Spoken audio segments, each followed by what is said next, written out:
So what does Trout's deal and this offseason, after so much consternation, say about the current state of Major League Baseball? If you're an upper echelon guy, you get paid. I don't know about everybody else. That's the first thing it tells me. Here's the second. If I'm Commissioner Rob Manfred and I'm looking at this, Timmy,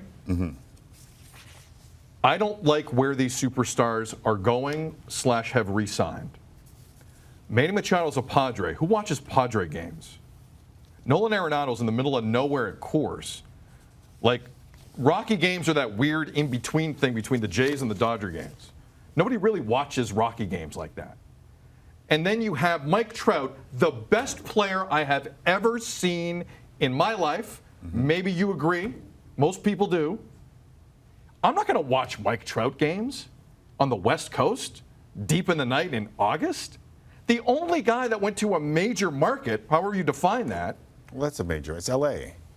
It's Anaheim, though. Like, that's not even a playoff team he's staying with, Tim. All I'm saying is Bryce Harper's the only guy who stepped into a media market that is somewhat aggressive and interesting to a large swath of people. I understand San Diego's not a small city, but from a media market standpoint, that's not Philly, that's not New York, that's not Boston. Some of the biggest stars in the game are not going to major markets. And if I'm Rob Manfred, I'm a little bothered by that. This is the best. Mike Trout can walk into some supermarkets, people don't know who the hell he is. And he's the highest paid athlete in North America. Is that a good thing for baseball or a bad thing for baseball? I don't know if that's good. I feel like this is the weirdest take that I've heard of all of the takes that I've heard. I just don't know if this is good for baseball. You want this guy in New York, Philly, or somewhere else? No, that's not what you want. You want it is what they want, because baseball's not. Baseball wants. That's not what you want. That's what I'm saying. I think Rob Manfred wants that. Rob Manfred wants this guy in a place that matters. He's in L.A. L.A. matters. Anaheim. I know. It's not L.A. It's Anaheim. It's Anaheim, which is 30 minutes from L.A. It's not like he doesn't get covered in Anaheim. But on a team that also gets warped by whatever it is the Dodgers do or don't do.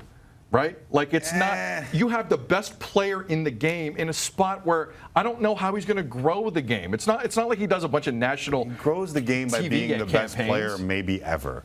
I just think from a league standpoint, this could have played out differently. Are you okay with $430 million? Because today a lot of people are doing the thing that we always do when someone signs for a ridiculous amount of money. We get a bunch of tweets saying, "Oh, I can't believe too much money. Money You're okay with this? Like, this is where it's going?" Mike Trout is the best player I've ever seen or will ever see in my life. In the last 7 seasons, in 6 of them, he's top 2 in MVP voting. Say that again, please. In the last 7 full seasons, by the way, his only 7 full seasons. Yes. In 6 of them, top 2 in MVP voting. 6 of them. Harper has won MVP and finished once in the top 10 MVP votes. That's when he won it. But when you look at WAR, when you look at MVP numbers, this could be the greatest player that we have ever seen. When you saw Bryce Harper sign for $330, you knew it was going to be more for this guy, which makes Mookie Betts even more excited about his new deal because he's the next one that's going to come up at that level, is he not? I don't know how close he's going to get to that level, Tim. It's going to be very interesting because as much as I love Mookie Betts, no one's this guy. No, this guy might be the best of all time, but if you look at Mookie's numbers, and I'm going to pull them up quickly so that I'm not off, but I'm going to tell you that he's pretty damn close. Yeah, I mean, he's obviously an MVP because he won it a year ago. He's got an MVP, and in the last 3 years, which are 3 of his 4 full years in the NBA. It's a late bloomer, Mookie. He has been top 6 in MVP, a Gold Glove in each year, and an All-Star in each year to go along with the MVP. Again, that's amazing. That doesn't touch the other guy, though. It doesn't really touch Trout. No one in this game touches Trout. Yeah, no, I'm not saying he's better than Trout. No, I know but that's pretty damn close. Gold Glove, MVP, top 6 in voting. He was second as well in an MVP vote. He was. It's been a couple of years of this with Mookie Betts. I just wanted to make sure that I got that right because I didn't want to mess it up. Mookie's a little older. He's 26. But before Nolan Arenado signed his arbitration settlement for $26 million, the $20 million Mookie got in that moment set a record. Yeah. Like the Red Sox know this is going to be a pretty penny to keep him. He's going to make a lot of money. He might make more than Bryce. I don't know how close he's going to get to the Angels' past forays into long-term contracts is irrelevant, right? Like, we don't bring up what Albert Pujols ended up being for them on their books or what Josh Hamilton ended up being. I think it's apples. I think the Miguel Cabrera contract and the Pujols I think it's an apples and oranges situation. I wouldn't go down that road at all. I understand people who might, but I don't think it's the same thing. Are we worried about the middle class in Major League Baseball?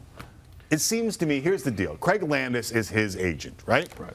Scott Boras is the one that everyone points to as getting the big money deals. Scott Boras is also the guy that we could point at and say he's the guy that slowed the market in a lot of these moves. Here is the best player in baseball without Scott Boras as his agent getting $430 million, some believing that is below what he would have got had he gone to the market. I just want someone to say enough with Scott Boras, enough with his tactics, because I believe just as much as Major League Baseball, the teams not wanting to spend money, the teams looking at analytics, the teams deciding at 33 they're not spending any more money on guys anymore, just as much as they're culpable for what's going on in Major League Baseball, so too is Scott Boras and the way he operates.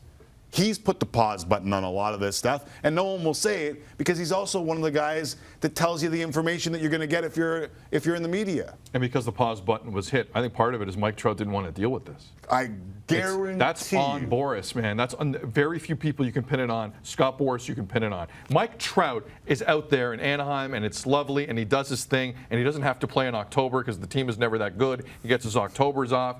Do you think he wants to deal with that uncertainty after next season? Absolutely. No, he didn't want to go through that. He doesn't want to deal with an ad campaign. That's why he did this. Let alone that.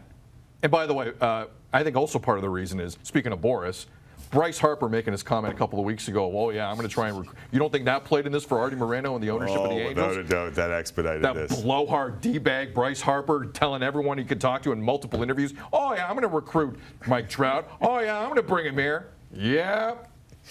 See ya. And he got $100 more million than you.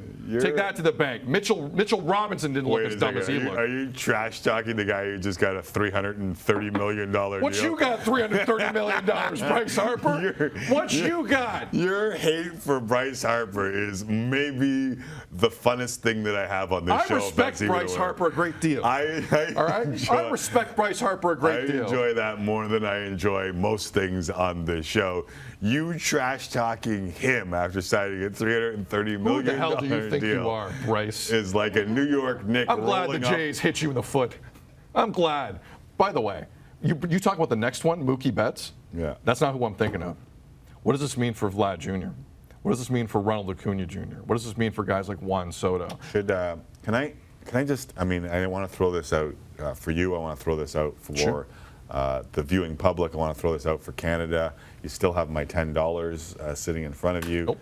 Can you let Vladimir Guerrero play in the majors before you say, what does this do for Vladimir Guerrero Jr.? No, because he is an inspiration to big guys everywhere. He is my hero, Vladimir Guerrero Jr. You don't know this. We haven't really had this conversation. No, we haven't had this conversation. But I love me some Vladimir Guerrero Jr. He is an inspiration. I'm going to order the jersey, even though I'm 41 and I usually don't wear jerseys anymore. Yeah. But no, especially not if guys younger than you. He's obviously going to the Hall of Fame, Tim. Don't be stupid. And he's going to be in line for $400 million, is what we learned today. Or not. Just don't tweet it at halftime, okay? We could talk about what halftime in his career means. That's an interesting question to me.